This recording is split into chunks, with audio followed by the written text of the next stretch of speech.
गोरखा जय गोरखा जय गोरखा जय गोरखा जोर से बोलो जय गोरखा धन्यवाद जय आसाम অসম গোৰ্খা সন্মিলনৰ মৰাণ শাখাৰ নৱম বাৰ্ষিক প্ৰতিষ্ঠা দিৱসৰ সফল সমাপ্তি।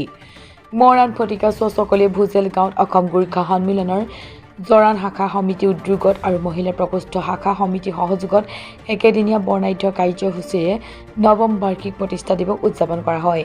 শাখা সমিতিৰ সভাপতি দীপক পৰিয়াৰ সভাপতিত্বত অনুষ্ঠিত সাধাৰণ সভাত সন্মিলনৰ কেন্দ্ৰীয় আৰু জিলা সমিতিৰ বিষয়ববীয়াসকল উপস্থিত থাকে। সভাত শাখা সমিতিৰ প্ৰতিষ্ঠাপক স্বৰ্গীয় জ্ঞান নেৱাৰৰ পৰিয়াললৈ শোক প্ৰস্তাৱ আগবঢ়োৱা হয়। উল্লেখযোগ্য যে স্বৰ্গীয় জ্ঞান নেৱাৰৰ তৎপৰতাত 2017 চনত মৰাণ শাখা সমিতি গঠন কৰা হৈছিল। অনুষ্ঠানটোত বিভিন্ন সাংগঠনিক আলোচনা আৰু ভৱিষ্যত কাৰ্যপন্থা সন্দৰ্ভতো গুৰুত্বপূৰ্ণ সিদ্ধান্ত গ্ৰহণ কৰা হয়। মই ৰাজীৱ ভোজেল, অসম গোৰ্খা সন্মিলন ডিব্ৰুগড় জিলা সমিতিৰ সহকাৰী সম্পাদক।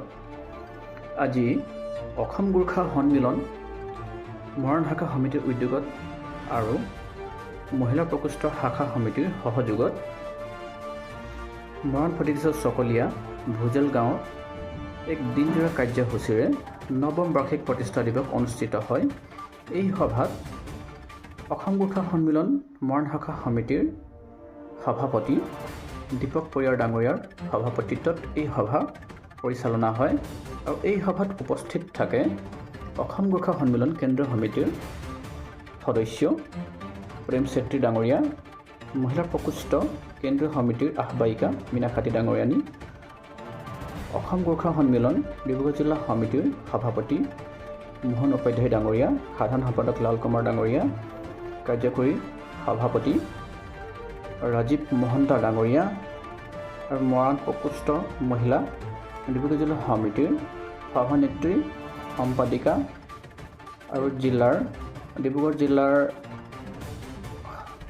সকলো বিষয়ববীয়া এই সভাত উপস্থিত থাকে। 2017 চনৰ 12 ফেব্ৰুৱাৰী আজিৰ দিনটোতেই পৰিয়াতক জ্ঞান নেৱাৰ ডাঙৰীয়াৰ তৎপৰতাত গঠন হোৱা অসম গোৰ্খা সন্মিলন মৰাণ শাখা সমিতি আজি 9 বছৰ অতিক্ৰম কৰিছে।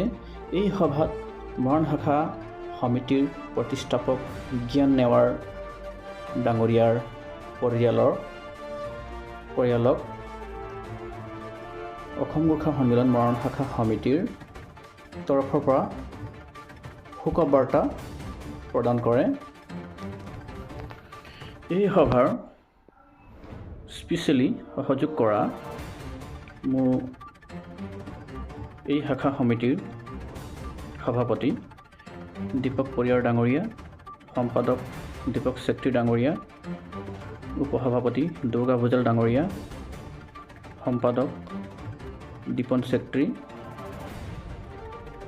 মহিলা প্ৰকোষ্ঠ শাখা সমিতিৰ উপসভানেত্ৰী কবিতা চেত্ৰী,